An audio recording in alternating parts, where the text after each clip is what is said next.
I want you to get together. But today we're going to talk about a particular artist who I discovered about a week ago.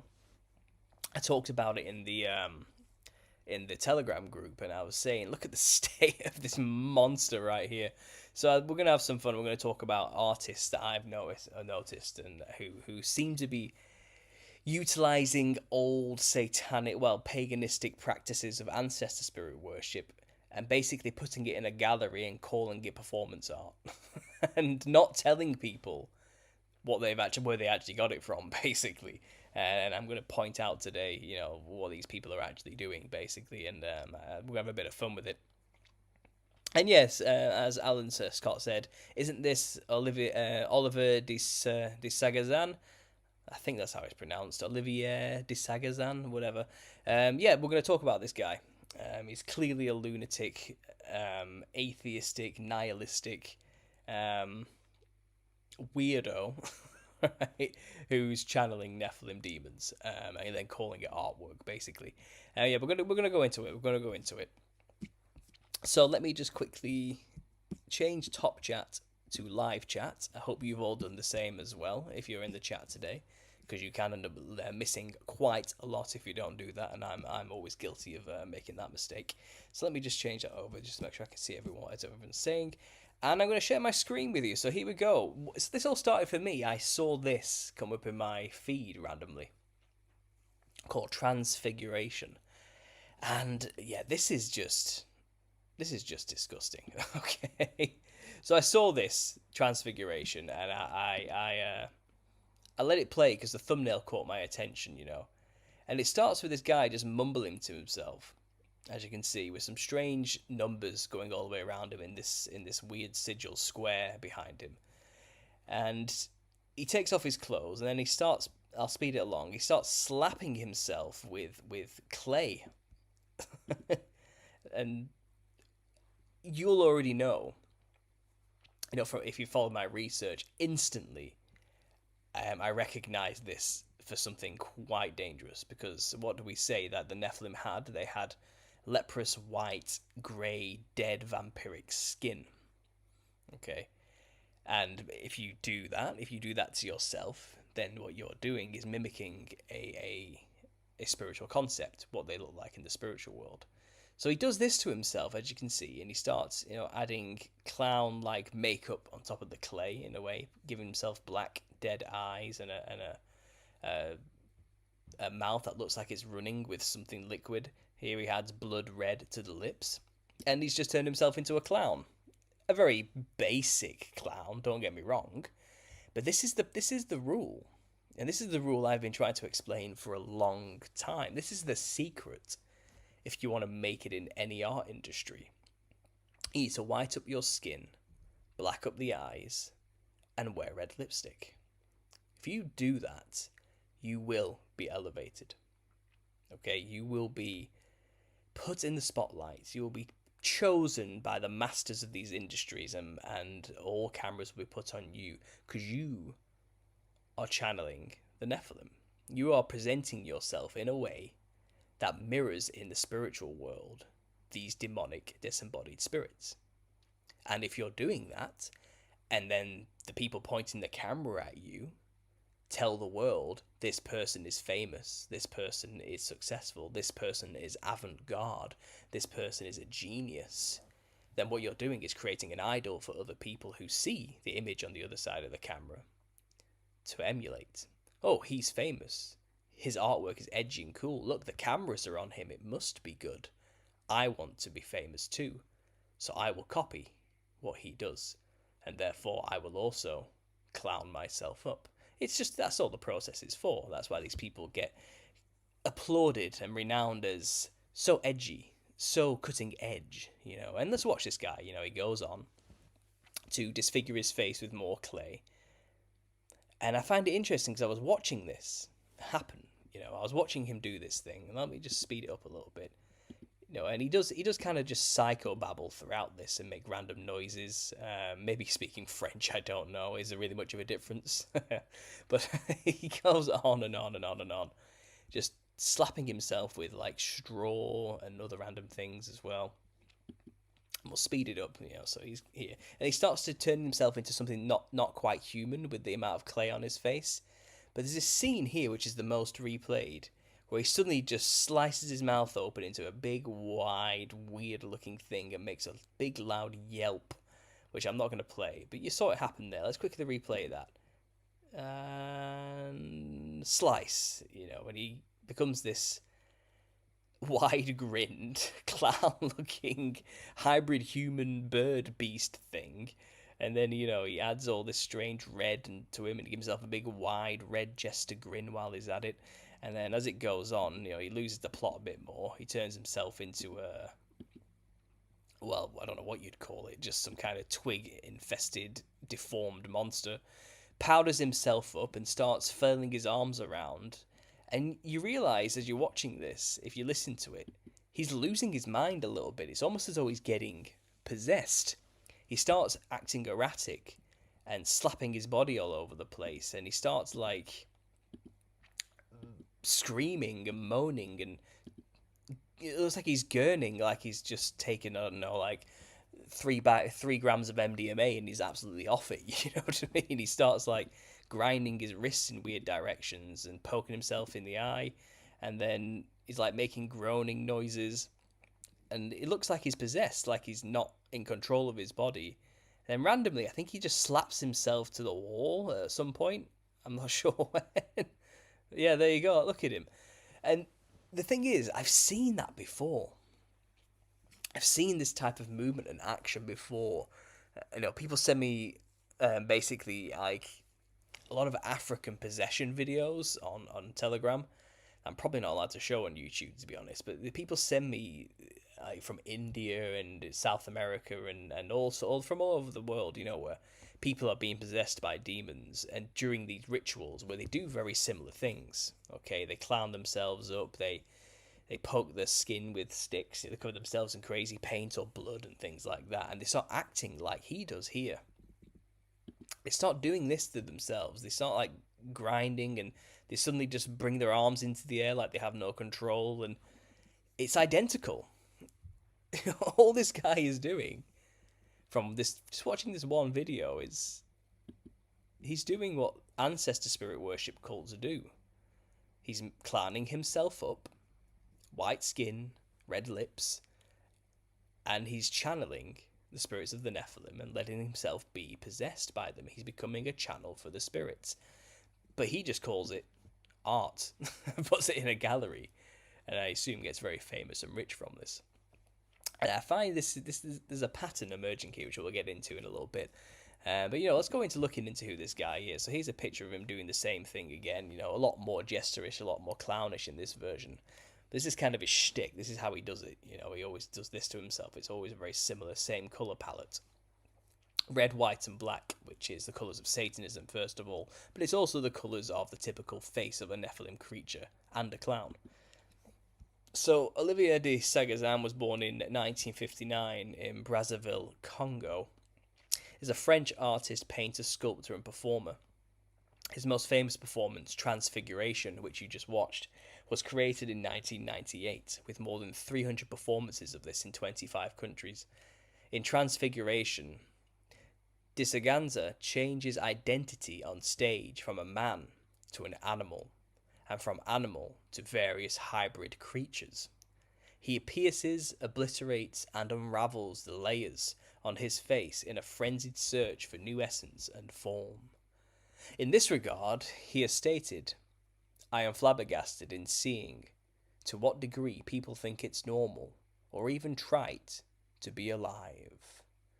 Transfiguration has been characterized as giving new meaning to the notion of life, offering a captivating, disturbing, and stirring glimpse into an alternative selfhood utterly unconstrained by inhibition. What? I'm sorry, but, I'm saying this as an authority, as somebody with a degree in fine art. This is word salad bullshit. Okay, I hate when people over dramatize and pontificate and say these stupid long word salady paragraphs to describe a guy slapping some clay in his face and screaming like an animal. It's not that deep. Okay, but these people have made a racket out of over adding too much importance and weight to acts that are otherwise trivial and stupid. I guess that's what I'm trying to say. A big part of a degree is learning how to sell your work, how to describe it in a way that's confusing enough to the layman, and as pretentious enough to bring in all the toffs and the cheese eaters and wine drinkers. And modern art really is just a circle jerk of people, slapping each other on the back and saying, great artwork, now come to my exhibition and say the same stuff about my artwork. It's not what you know, it's who you know. And I just couldn't play that game. It really made me sick.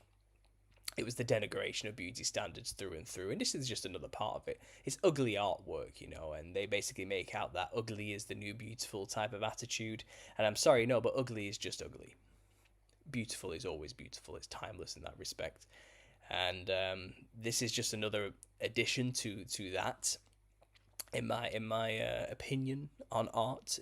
But I like it how here it kind of explains, that he changes his identity on stage from man to various hybrid creatures. What an odd way to describe it, and that is what he's doing. He's changing himself into a hybrid creature, a human mixed with a serpent-like seraphim angel, the Nephilim.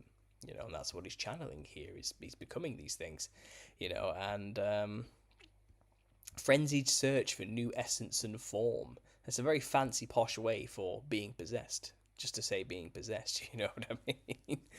That's basically what a lot of this is. So clearly some fanboy wrote this tiny little Wikipedia passage. But let's just go to this website, his actual website. And here he is, way more Nephilimified than before. He's given himself those big, deadpan, piercing eyes, a whited up face with red clown lips. Again, he's just Nephilimified himself. He's channeling the same thing. So, it says here, he was the same quote we just read there. I'm flabbergasted to see to what degree people think it's normal to be alive. So deep. Woohoo, look at us, we're alive, as if people think this is normal. How crazy. It's not, again, it's not as deep as they always make it out to be. But he is only being applauded and presented and honoured because he is adding to the industry more of the same. A hidden form of Nephilim veneration. Here's another video of his where he's got someone joining in, and they too have also deformed themselves, dehumanized themselves, treating themselves as though they're simply just moldable clay that can embody any form. He's pretending to split people open there, as you can see. He's called it this performance hybridation, which is literally the story of the Nephilim, and the story of the genetic corruption of mankind in the book of Jasher. How mankind remolded themselves to be like the Nephilim. Is this not him showing an example of humanity remolding their own genetics to be more like the Nephilim, as though they were just moldable clay? It's said that mankind was made from the dust of the earth. Mankind is clay in a sense. And is that not some kind of biblical reference here, what he's doing? Is that not a play on this? He relies heavily on the fact that he was a biologist originally, So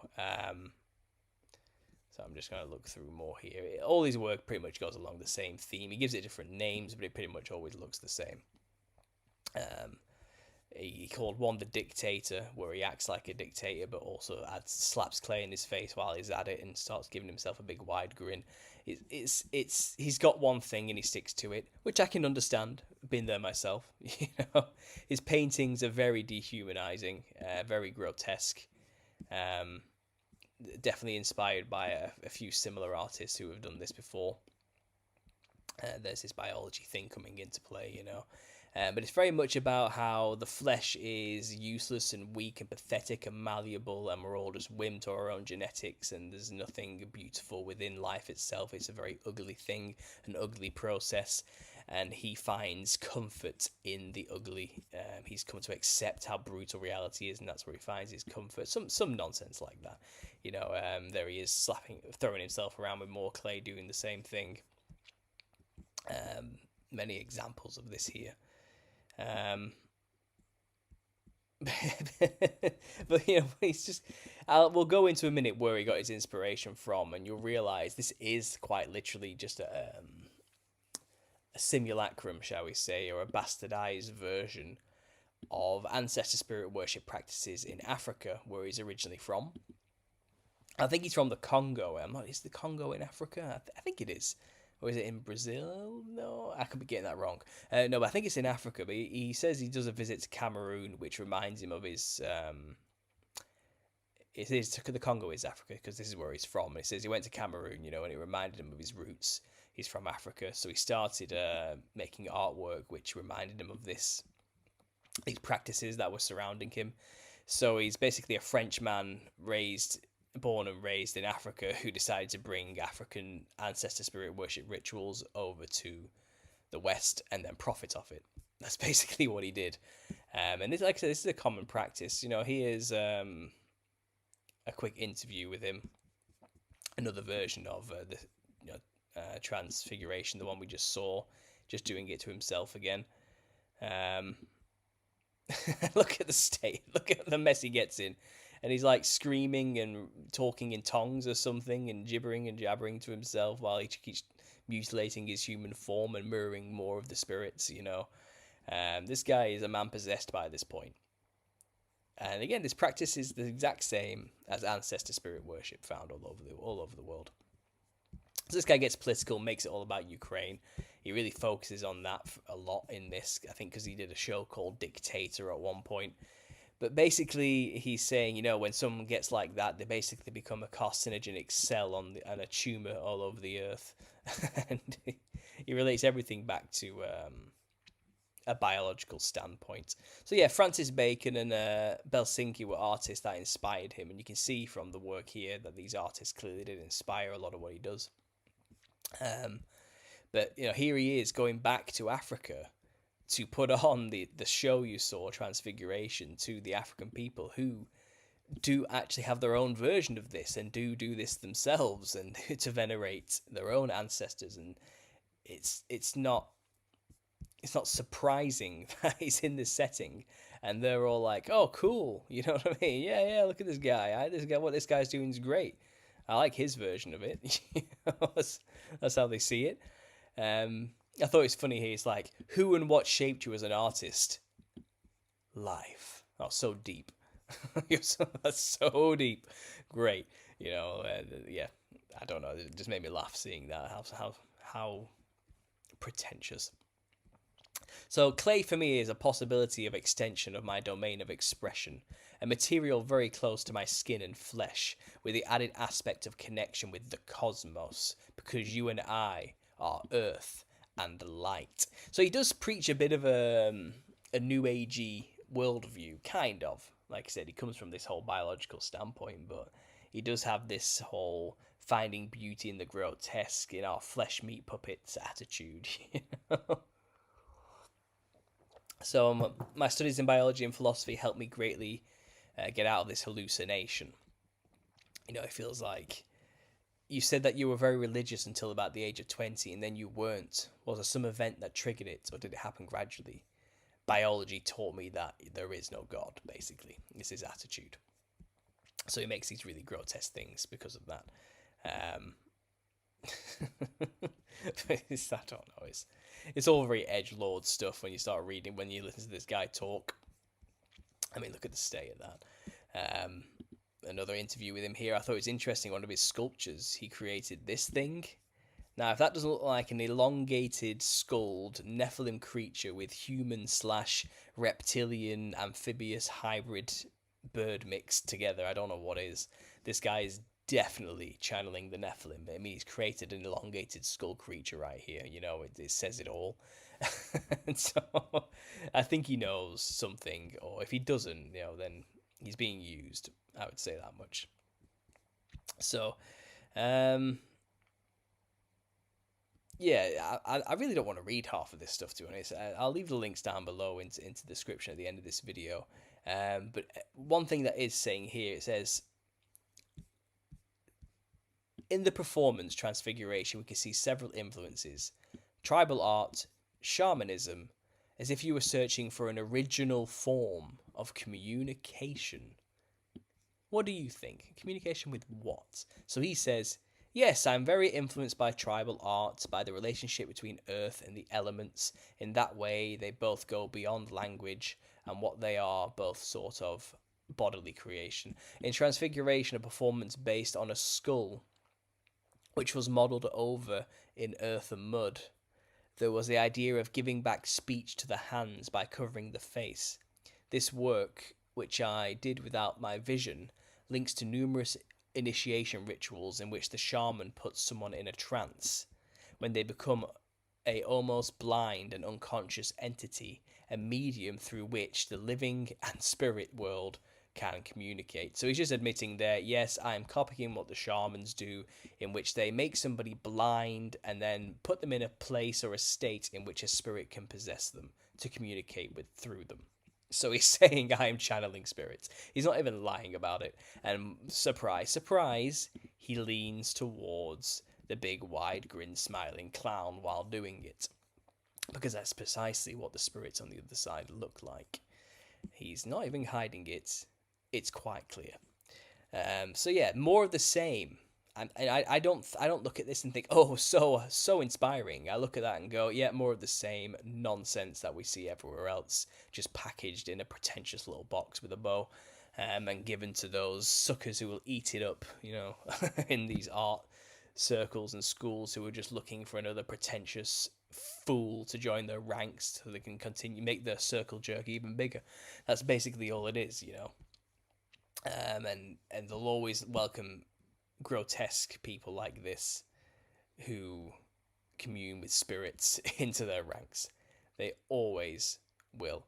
And just to top it all off, at the end he says here, are you working on any new projects? Oh, I really threw myself into Transfiguration, dressing as a woman, a pregnant woman giving birth, opening her stomach and becoming both surgeon and patient. I had to choreograph all of that. Oh, poor you. I bet you had your work cut out for you there.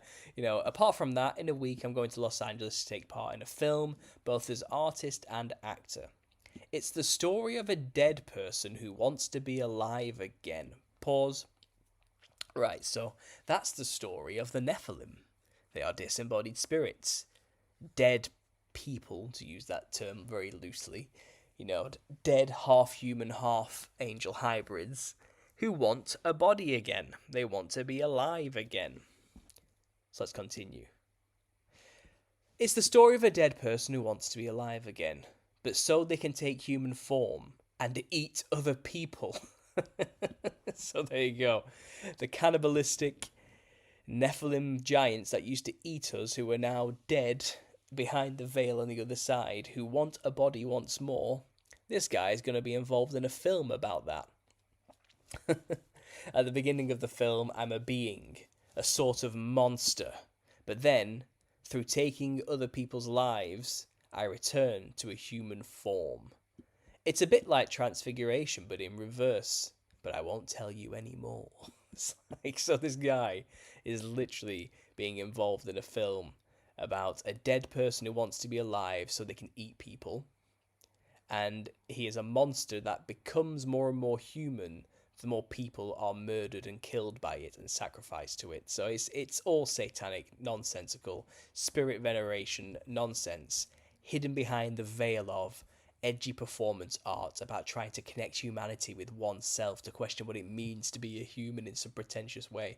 I'm sick of it. I honestly am sick of this nonsense. It's the art world is a travesty, and I'm upset that I dedicated 3 years of my life to get a degree in that thing, thinking that talent would simply get you where you needed to be. It has nothing to do with that if you want to be a part of this corrupt system. It's who you know, and it's basically who you choose to channel.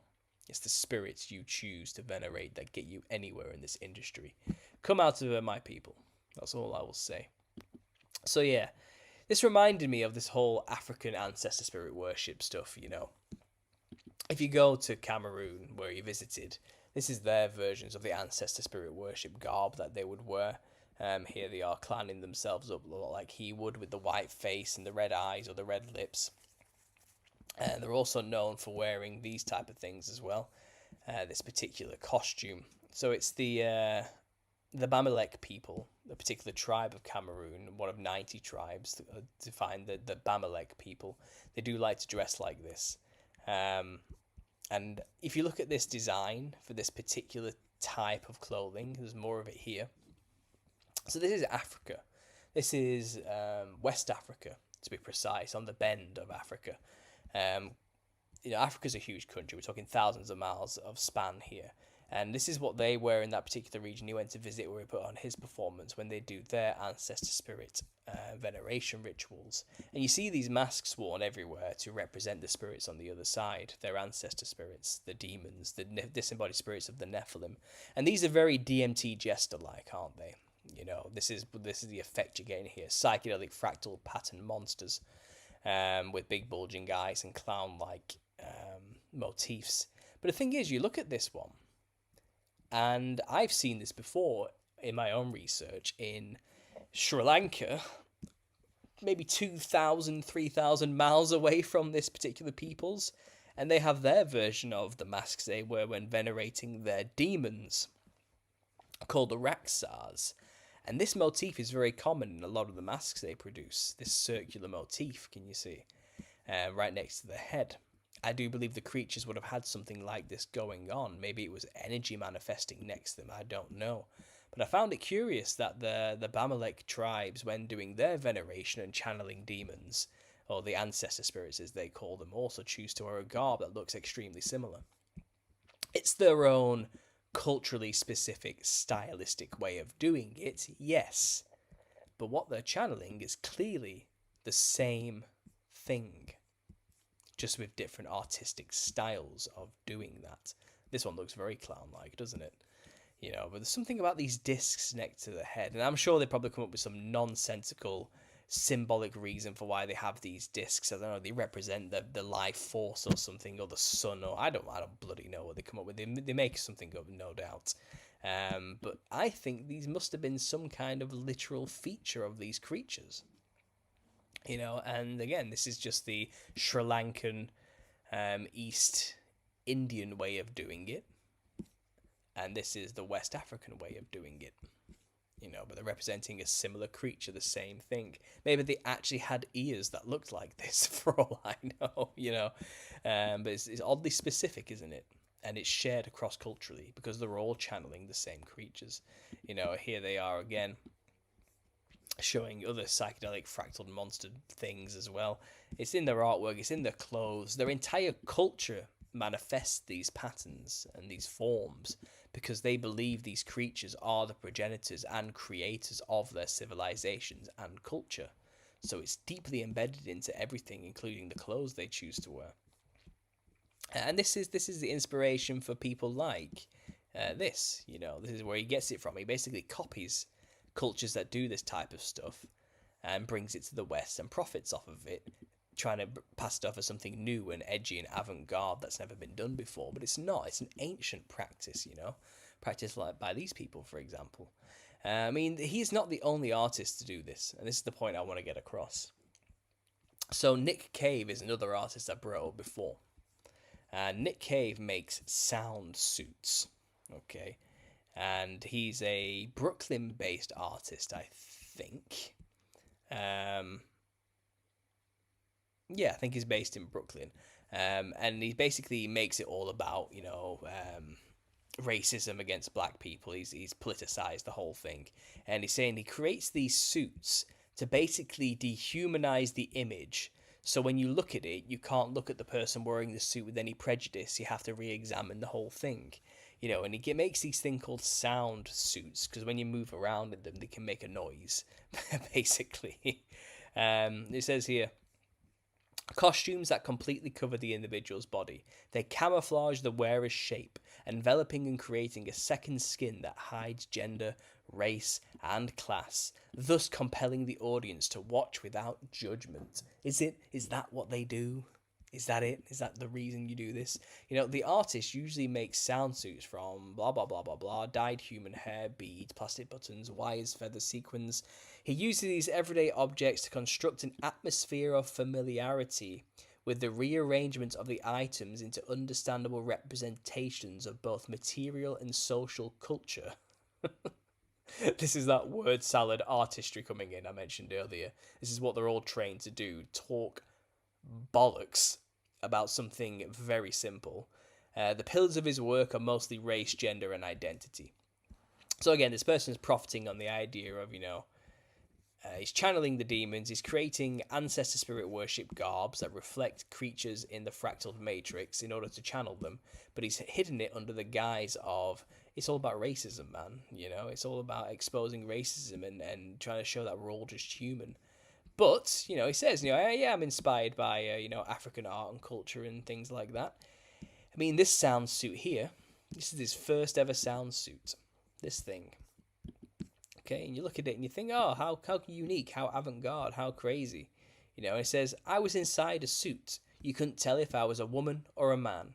If I was black, red, green, or orange, from Haiti or South Africa. I was no longer Nick.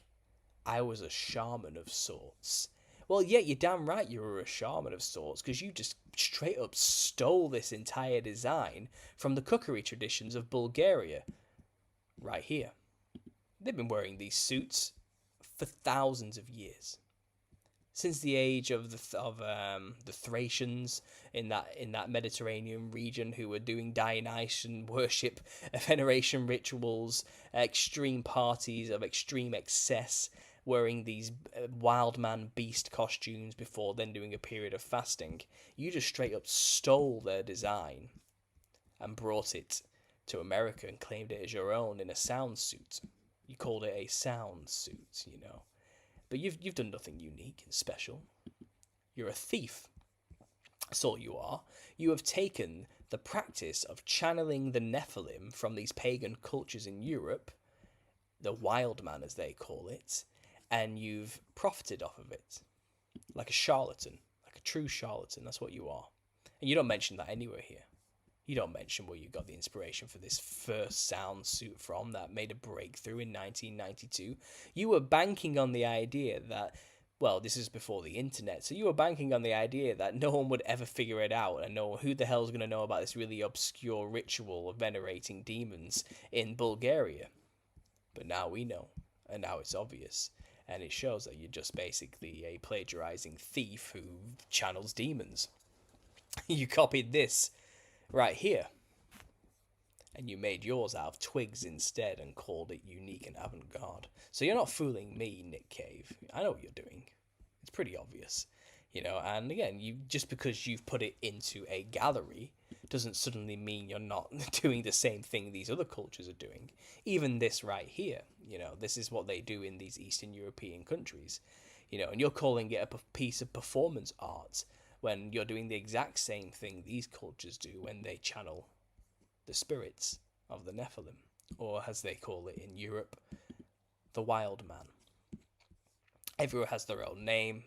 Everywhere has their own stylistic way of doing it. Some people believe they're doing it to scare away spirits. Some cultures believe they're doing it to attract the spirits. They all have their own versions of this. It's spread all throughout Europe, in fact.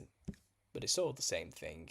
And this is in Africa, they did the same thing as well. Here's somebody here with an animal head covered in fur and bells. You look at this one here as well, this animal beast head here covered with a strange cloth dress. It's not far removed from what you're doing with this one here. And these patterns with the pom-poms and these these stylistic designs on the nose here of this beast animal, that's very similar again to these Eastern European patterns of designs worn on their masks on their face, like this one, for example. It's not too far removed, is it? With the pom-poms and the bells as well, and the particular stylistic choice. You're just a thief. And you were banking on people's ignorance to get you by. Maybe hiding behind the race card has got you this far. Who knows? But that's where it comes from, And again, that's just one inspiration, the European aspect. This is also extremely similar to the Zangbito culture of Haiti and Vodou. The Voodoo, as it says in the background there, you can see it. And they believe in this culture, the cults that do this are in charge of the law and keeping everybody in line in these spirit veneration, ancestor spirit worshipping, demon channeling cults. What they're claiming is happening right here is this thing is being moved by a spirit. There's not a man under there. And during the process of doing this, they show that there's no one under there. They open it up repeatedly to show it's empty and still spinning, And this is their way of doing it. They use these things as tools for the spirit to inhabit and show itself to be. These cultures in the background, even the police here and the army involved, and here they are venerating the demon being in their presence, basically, this ancestor spirits being in their very presence right now. That's what this is. That's what they're excited about here. They believe it's in their presence. The spirits have come. The spirits are manifesting in this thing we've created for them. This horned, wild, hairy beast creature. As you can see, it's got horns at the top. And they take it very seriously. In fact, a lot of these people you see standing in the background, including the military here, are terrified of this because they're like, there's a spirit in there, And people like us in the West will say, no, there's a man in there, it's not really a spirit. But a lot of the videos I see that were sent to me on my Telegram group, for example, it shows them opening it up. It's empty. It's actually nothing in there. But they don't show you that on the Wikipedia page because they need to have the Western plausible deniability that kind of stuff isn't really possible. But these are the things they create in order for the spirits to possess. You can see it here. And this is what they do in Bulgaria. They have their own version of it. But they believe I'm dressing like this thing to scare it away. But while they're dressed like this, they act like demons and run around terrorizing people. So are they really scaring it away, or are they channeling the spirit of the demon, the wild man, as they call it? So when you get artists like Nick Cave doing their own version of the exact same thing, but just made it a bit more colourful and put it in a gallery setting instead, and calling it performance art, don't be fooled. They're just copying the pagan practices that they've been inspired by and claiming it to be their own unique creation. But the results are the same. They're bringing the demons to the gallery. They're channeling them. That's the point of these things. That's what these outfits are used for. There's no other purpose behind them. You can't just call it art and suddenly it doesn't do what it's meant to do, So yeah, these sound suits get wild. Because don't forget, these creatures are disembodied spirits made of form and light and pattern now. They look pretty psychedelic and trippy and weird. And that's, again, what he's trying to mirror. The more you can mirror it, the stronger the channel, basically. And look at the state of these things. Yeah. This is exactly what the Zangbito looks like when it's in full swing. This thing, That's exactly what these things look like when they're actually going at it. He's just copied it. He's done nothing. He's done nothing unique or special. So there you go. More artists channeling the Nephilim, especially this guy. What an absolute tool, And they look like clowns. Surprise, surprise.